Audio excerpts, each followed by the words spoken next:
Nova série no Datando a Ciência. Nutrição. Natureza. Consciência no mundo moderno. Olá!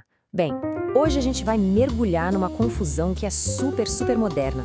Essa mistura que a gente faz entre fruta, açúcar e prazer. Sabe, em algum momento aí da nossa história recente, a fruta, ela deixou de ser só comida para virar sobremesa. E a gente vai tentar entender como é que isso foi acontecer. É isso, a fruta que sempre foi, alimento, né? De repente, passou a ocupar o lugar da sobremesa. E isso levanta uma pergunta que é, na verdade, a chave de tudo que a gente vai conversar aqui. Será que a fruta é doce por natureza? Ou fomos nós que mudamos completamente o que a gente entende por doce? Olha só, por milênios, a cena era basicamente essa aí. Frutas eram simplesmente uma fonte de energia, de vitaminas, de fibras. Um alimento, sabe? Que fazia parte da dieta, que aparecia em certas épocas do ano. Simples assim, sem muito mistério. E de repente, a fruta se viu competindo com isso. Doces industriais, sabe? Coisas que foram projetadas, pensadas para serem hiperpalatáveis, super intensas e, o principal, disponíveis o tempo todo. A fruta, coitada, entrou numa competição totalmente desleal.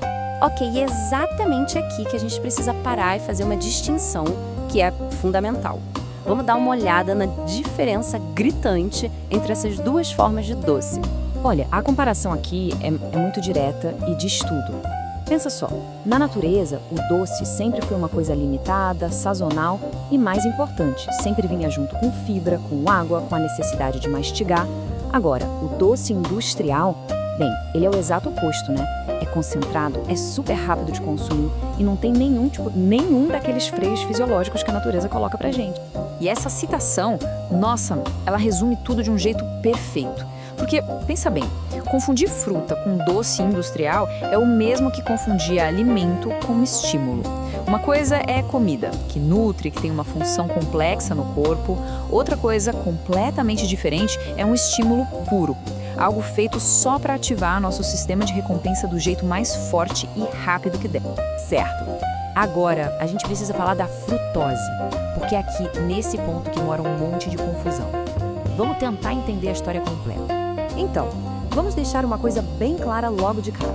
A frutose, em si, não é a vilã da história. O problema não é ela. A frutose sempre existiu na natureza, tá tudo bem. A grande questão é o contexto em que a gente consome ela hoje. E esse contexto, sim, foi completamente alterado.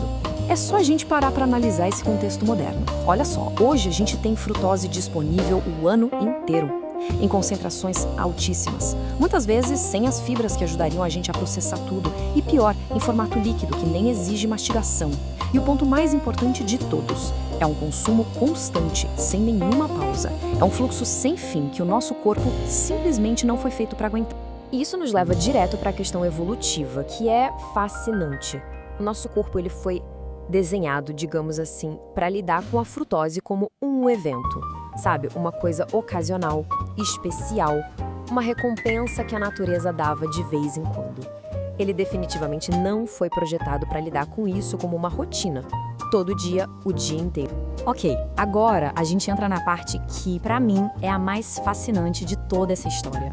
A gente vai ver o impacto que tudo isso causa não só no nosso metabolismo, mas em algo muito mais sutil. A nossa própria percepção do que é saboroso. Parem e pensem nisso aqui por um segundo. Talvez o maior dano de todo esse excesso de açúcar não seja nem metabólico, não seja o que ele faz com o nosso corpo, com o nosso fígado. Talvez o maior dano seja sensorial. É o que ele faz com o nosso cérebro e principalmente com o nosso paladar. Esse processo de sequestro do paladar é super sutil, quase invisível. Funciona assim. Primeiro, o nosso paladar se acostuma, se adapta com esses níveis de doçura absurdos que não existem na natureza. O passo seguinte? Uma maçã, uma laranja, as frutas começam a aparecer sem graça. E por fim, o que acontece é que a gente simplesmente perde a capacidade de sentir prazer, de ter satisfação com os sabores simples e naturais. E aqui, gente, tá a ideia central de tudo isso. Presta atenção. Não foi a fruta que ficou sem graça. Foi o paladar que foi sequestrado. A fruta não mudou, entende? A doçura de um morango é a mesma de sempre. O que mudou foi a nossa régua, o nosso ponto de referência do que a gente considera doce. Nosso paladar foi, sei lá, recalibrado, ou melhor, ele foi sequestrado mesmo. Beleza, a gente entendeu o problema. Mas e aí, qual seria a solução? A resposta, e isso é muito importante, não é sair por aí demonizando o prazer ou o açúcar. A chave está em restaurar o equilíbrio.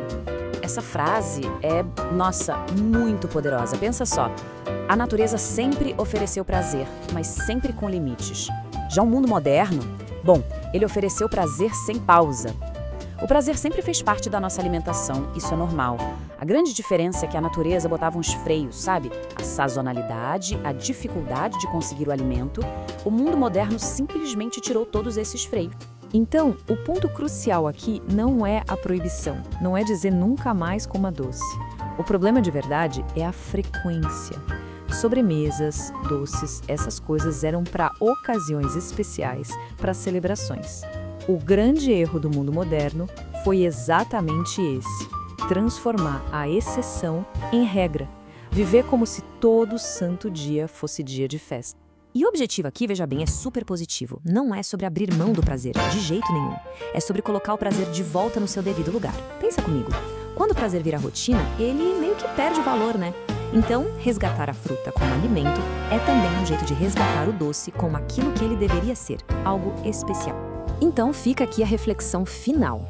Num mundo onde absolutamente tudo pode virar sobremesa a qualquer momento, o corpo acaba perdendo a referência. Ele não sabe mais o que é um simples estímulo e o que é nutrição de verdade. E a grande pergunta que fica no ar é: como é que a gente faz para recuperar essa referência?